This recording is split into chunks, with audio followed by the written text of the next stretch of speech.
මෑත කාලේ සිද්ධ වෙච්ච අපි හැමෝම කම්පැනියට පත් කරපු මරණ අතරින් තවත් එකක් සිද්ධ වෙලා. හිටපු පොලිස්පති චන්දන වික්‍රමරත්න මහතා මරණයට පත් වෙලා කියන ප්‍රවෘත්තිය ඔබ දකින්න ඇති. අපි කතා කරන්න ලෑස්ති වෙන්නේ මේ චන්දන වික්‍රමරත්න මහතා කවුද කියන එක ගැන වැදගත් කරුණු කිහිපයක්. මොකද මේ වෙලාවේ මේ මරණය ගැන අවබෝධ කරගන්න ඒ කරුණු වැදගත් වේවි. මේ ගැන පොලිස් මාධ්‍ය ප්‍රකාශකවරයාගේ විමසුවර පස්සේ කිව්වේ ඔහු මේක මේ සියදිවි නසා ගැනීමක සලකුණු සහිත මරණයක් කියලා. බැලුබැල්මට ඒ බව මාළඹේ පොලිසිය විසින් නිරීක්ෂණය කරලා තියෙනවා. මාධ්‍යවලට ඒ විදිහට ඒක වාර්තා කරන්න අයිතියක් තියෙනවා. මොකද බැලුබැල්මට සමහර මරණ ඝාතන විදියට පේනවා. සමහර මරණ සියදිවි නසා ගැනීම විදියට පේනවා. ඒක හරි. හැබැයි සියදිවි නසා ගැනීම විදියට පේන විදිහට ඝාතනය කරන්න බැරිද? ඒක තමයි අපි කල්පනා කරන්න ඕන දේ. ඒ නිසා පොලිස් මාධ්‍ය ප්‍රකාශකවරයා හෝ මාළඹේ පොලිසිය හෝ වෙන කවුරුවත් කිව්ව පළියට මාධ්‍ය විදිහට අපි මේක සියදිවි නසා ගැනීමක් හෝ ඝාතනයක් විදිහට වාර්තා කරන එක වගකීම් විරහිතයි. කොහොම නමුත් ඔහුගේ නම චන්දන දීපාල් වික්‍රමරත්න 1963 මාර්තු 26 වෙනිදා උපත ලැබපු ඔහු කොළඹ ආනන්ද විද්‍යාලයේ ආදි ශිෂ්‍යයෙක්. කොළඹ විශ්වවිද්‍යාලයෙන් විද්‍යා උපාධියක් ලබා ගත්තට පස්සේ 1986 ජූනි 16 වෙනිදා ඔහු ආධුනික සහකාර පොලිස් අධිකාරිවරයෙක් විදියට පොලිස් සේවයට එකතු වෙනවා. ඔහු මේ යද්දි වයස අවුරුදු 63යි. ඔහුගේ අධ්‍යාපන සුදුසුකම් ගැන කිව්වොත් ඔහු කොතලාවල ආරක්ෂක විශ්වවිද්‍යාලයෙන් කළමනාකරණය සහ ආරක්ෂක අධ්‍යයනය ගැන පශ්චාත් උපාධියකුත් බ්‍රැඩ්ෆර්ඩ් විශ්වවිද්‍යාලයෙන් ගැටුම් නිරාකරණය ගැන පශ්චාත් ඩිප්ලෝමාවකුත් ලබාගෙන තියෙනවා. ඒ වගේම හාවර්ඩ් විශ්වවිද්‍යාලයට සම්බන්ධ රාජ්‍ය හැකියාව ගොඩනැගීමේ පාඨමාලාවකුත් ඔහු සම්පූර්ණ කරලා තිබ්බා. පොලිස් බුද්ධ්‍යංශයේ වගේම පරිපූර්ණ අංශවලත් දිගු කාලයක් ඔහු සේවය කරා සහ ජ්‍යෙෂ්ඨ නියෝජ්‍ය පොලිස්පති ධූරය දක්වාම ඉහළට ගිහිල්ලා අන්තිමේදී ශ්‍රී ලංකාවේ 35 වැනි පොලිස්පතිවරයා විදිහට චන්දන වික්‍රමරත්න මහතා පත් වුණා. ඔහුගේ ස්ථීර පොලිස්පති ධූර කාලය යන්නේ 2020 නොවැම්බර් ඉඳලා 2023 නොවැම්බර් මාසය දක්වා. හැබැයි ඔහුව 2019 අප්‍රේල් 21 වෙනිදා පාස්කු ඉරුදින ත්‍රස්ත ප්‍රහාරයෙන් පස්සේ වැඩබලන පොලිස්පති විදිහට මෛත්‍රීපාල සිරිසේන මහතා විසින් පත් කළා. 2019 අප්‍රේල් 21 පාස්කු ප්‍රහාරයෙන් පස්සේ එවකට පොලිස්පති පූජිත් ජයසුන්දර මහතා අනිවාර්ය නිවාඩු යවුවට පස්සේ 2019 අප්‍රේල් 29 වෙනිදා සීඩී වික්‍රමරත්න මහතාව වැඩබලන පොලිස්පති විදිහට පත් කළා. පස්සේ ව්‍යවස්ථාදායක සභාවත් ඒ පත්වීම අනුමත කළා.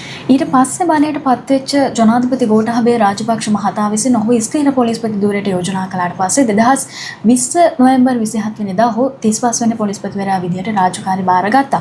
ඒ අනුව බලද්දී ඔහුගේ ඉහළම පොලිස් නායකත්ව කාලය ජනාධිපතිවරුන් 3 දෙනෙකුගේ කාලය හරහා යනවා. ඇත්තටම ජනාධිපතිවරුන් 3 දෙනෙක් යටතේ හිටපු එකම පොලිස්පති ඔහු. මේ විදිහට විධායක ජනාධිපතිවරු 3 දෙනෙක් එක්ක වැඩ කරපු එකම අගවිනිසුරුවරයා බවට ජයන්ත ජයසූරිය මහතා පත් වුණානේ. ඇත්තටම අගවිනිසුරුවරයා නම් ජනාධිපතිවරු 4 දෙනෙක් බලයේදී අගවිනිසුරු ධූරයේ හිටියා. කොහොම නමුත් සීඩී වික්‍රමරත්න මහතා මෛත්‍රීපාල සිරිසේන මහතා යටතේ හිටියේ වැඩබලන පොලිස්පති විදිහට. ගෝඨාභය රාජපක්ෂ යටතේ ස්ථීර පොලිස්පති විදිහට හිටියට ඔහු රනිල් වික්‍රමසිංහ යටතේ අන්තිමට සේවාදිගු ලබමින් හිටියා. ඒක උනේ මෙහෙමයි. සීඩී වික්‍රමරත්න මහතා 2023 මාර්තු 26 වෙනිදා විශ්‍රාම යන නියමිතව තිබුණත් ජනාධිපති රනිල් වික්‍රමසිංහ මහතා විසින් ඔහුට අවස්ථා කිහිපයකදීම සේවාදිගු ලබා දුන්නා. පළමු මාස 3 දිගුව තිබ්බේ ජූනි 26 දක්වා, දෙවෙනි දිගුව තිබ්බේ ඔක්තෝබර් 9 වෙනිදා දක්වා. ඊට පස්සේ කෙටි සේවාදිගු කිහිපයක් ලබා දුන්නායි කියලා වාර්තා වුණා. මේකට හේතුව උනේ රනිල් වික්‍රමසිංහ දේශබන්දු තෙන්නකෝන පොලිස්පතිවරයා විදිහට පත් කරන්න රූමනා වුණත් ඒ ගැන අභ්‍යන්තර විවාදය පැවතුණා නිසා. ඇත්තටම සීඩී වික්‍රමරත්න මහතා හිටපු කාලේදී කොවිඩ් වසංගතය අර්ගලය සමය වගේ ගොඩක් දේවල් සිද්ධ වුණා. ඒ ගොඩක් අවස්ථාවලදී ඇත්තටම පොලිසිය පාලනය කළේ දේශබන්දු තෙන්නකෝන. උදාහරණයක් විදිහට මැයි 9 වෙනිදා රටම ගිනි ගනිද්දී දේශබන්දු තෙන්නකෝන් තමයි පොලිසිය මෙහෙයමින් කටයුතු කළේ. එතනදී දේශබන්දු තෙන්නකෝන් ලබා දීලා තියෙන කටඋත්තරය එහෙම තියෙනවා. තමන් කෙලින්ම විධායක ජනාධිපති ගෝඨාභය රාජපක්ෂගේ උපදෙස් මත කටයුතු කළා කියලා. ඒ කියන්නේ සීඩී වික්‍රමරත්නවත් පහු කරලා ගෝඨාභය කියපු විදිහට වැඩ කරේ. මේ විදිහට සීඩී වික්‍රමරත්න සමයේදී මානව හිමිකම් උල්ලංඝනය කිරීම ඇතුළු පොලිසිය ප්‍රශ්න ගොඩක් සිද්ධ වුණා. 2020 අප්‍රේල් 1 වෙනිදා වැඩබලන පොලිස්පතිවරයා විදිහට වික්‍රමරත්න මහතා උපදෙස් මාලාවක් නිකුත් කළා. ඒ අනුව ගත්තොත් කොවිඩ් මර්ධන වැඩපිළිවෙලේ ඉන්න රාජ්‍ය නිලධාරීන්ව විවේචනය කරන හෝ අසත්‍ය තොරතුරු පළ කරන අයට එරෙහිව නීතිමය ක්‍රියාමාර්ග ගන්න පොලිසියට උපදෙස් දීලා තිබ්බා. මේ නිසා සමාජ මාධ්‍ය ප්‍රකාශ සම්බන්ධයෙන් අත්අඩංගුවට ගැනීම රැසක් සිද්ධ වුණා. පස්සේ ශ්‍රී ලංකා මානව හිමිකම් කොමිෂන් සභාව 2000 20 අප්‍රේල් 25 වෙනිදා වික්‍රමරත්න මහතාට ඍජුවම ලිපියක් යවලා මතක් කළා රාජ්‍ය නිලධාරීන් විවේචනය කිරීම අපරාධයක් නෙමෙයි කියලාත් අදහස් ප්‍රකාශ කිරීමේ නිදහස රකින්න ඕනේ කියලා. ඉතින් මේක ඔහුගේ කාලයේදී පොලිසියට එල්ල වෙච්ච ප්‍රධාන විවේචනයක්.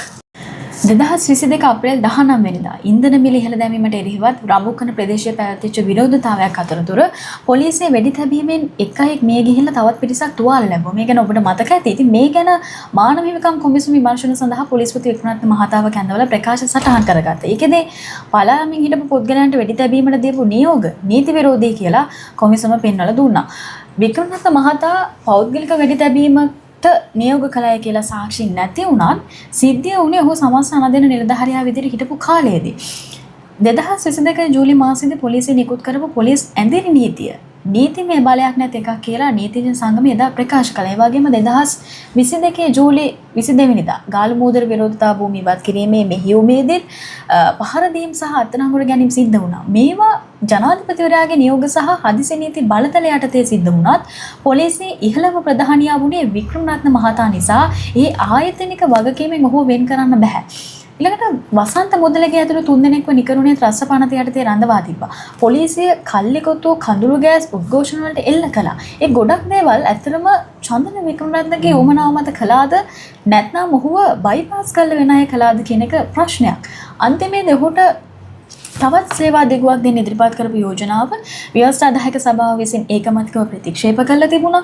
එහෙම තියෙද්දී ඔහුව නැවත ධුරයට පත් කිරීම නිසා පත්වීමේ නීත්‍යානුකූලභාවය, ස්වාධීන කොමිෂන් සභාවල බලය සහ විධායක බලය ගැන රටේ බරපතල විවාදයක් ඇති වුණා.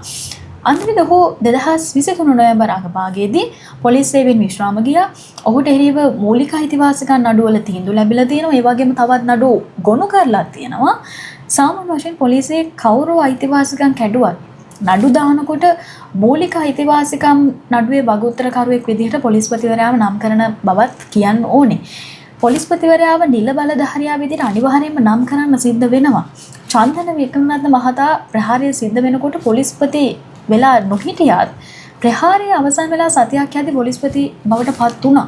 ඔහු දන්නව නම් දන්නේ ප්‍රහාරයට කලින් දේවල් නෙවෙයි ප්‍රහාරයෙන් පස්සේ තොරතුරු යට ගැසීමට යම් දේවල් වුණා නම් ඒව තමයි ඔහු දන්නේ. ඉතින් විමර්ශන වලට බලපෑම් කළාද? විමර්ශන වෙනස් කළාද? විශේෂයෙන් පාස්කු ප්‍රහාරයට අදාළව කියලා හෙජාස් හිස්බුල්ලා වගේ පුද්ගලයන් අත්අඩංගුවට ගත්තේ ඔහු බලයේ ඉද්දි. ඒ වගේම සාරා ජැස්මින් ගැන 3 වෙනි DNA වාර්තාවක් ගන්න ඔහු මැදිහත් වුණා. ඒ DNA වාර්තාව අරගෙන එන්න රස පරීක්ෂක දෙපාර්තමේන්තුවට ගියා. ඒ විතරක් නෙවෙයි ඒ ගැන මාධ්‍ය නිවේදනයක්ත් ප්‍රසිද්ධ කරන්නත් ඔහු මැදිහත් වුණා. ඒ නිසා ඔහුගේ මරණය පාස්කු ප්‍රහාරය ගැන දැනට කෙන විමර්ශනවලට වැදගත් වෙන්නේ ඔහු සැකකරුවෙක් නිසා නෙවෙයි ප්‍රකාශ ලබා දුන් හිටපු ඉහළම පොලිස් නිලධාරියෙක් සහ වැදගත් සාක්ෂිකරුවෙක් නිසා. චන්දන වික්‍රමරත්න මහතා කියන්නේ සාමාන්‍ය විශ්‍රාමික නිලධාරියෙක් නෙවෙයි. ඔහුගේ කාලය තුල රට මුහුණ දුන්නේ පාස්කු ප්‍රහාරයෙන් පස්සේ විමර්ශන, ආර්ථික බිඳ වැටීම්, කොවිඩ් වසංගතය, රඹුක්කන වෙඩි තැබීම, මැයි 9 ප්‍රහාරය සහ අරගලය වගේ රටම හොල්ලපු සිද්ධි මාලාවකට. ඉතින් ඒ නිසා ඔහුගේ ප්‍රකාශ ලිපිගුණ සහ ජාතික ආරක්ෂක මණ්ඩල රැස්වීම ගැන දැනුම දැනට ක්‍රියාත්මක විමර්ශන කිහිපයකටම ගොඩක් වැදගත් වෙන්න තිබ්බා. හැබැයි පුද්ගලික මේ ගිය පළිට විමර්ශන නතර වෙන්නේ නැහැ. ලිඛිත වාර්තා සහ අනිකුත් සාක්ෂි මත ඒව ඉදිරියට අරගෙන යන්න පුළුවන්. කොහොම නමුත් මරණය ගැන වගකීම් සහගත විමර්ශනයක් ඕන නිසා පොලිස් වාර්තා, මහේස්ත්‍රාත් පරීක්ෂණ, පශ්චාත් මරණ පරීක්ෂණ, නිගමන සිද්ධියට සම්බන්ධ ගිනියාවේ විද්‍යාත්මක පරීක්ෂණ වගේම අන්තිම පාරට ඔහු සමග සංවේදනය කරපු අයගේ ප්‍රකාශ වගේ කරුණු රැසක් තහවුරු කරගන්න යුතුව තිබෙනවා. අන්න ඒ විමර්ශනවලදී තමයි මේ මරණයේ ස්වභාවය මොකක්ද කියලා අපිට තේරුම් ගන්න පුළුවන්. ඒ වෙනකල් මම හිතන්නේ මේ සිද්ධිය ගැන කවුරු නමුත් විවෘත මනසකින් බලාගෙන ඉන්න එක තමයි වැදගත්ම දේ.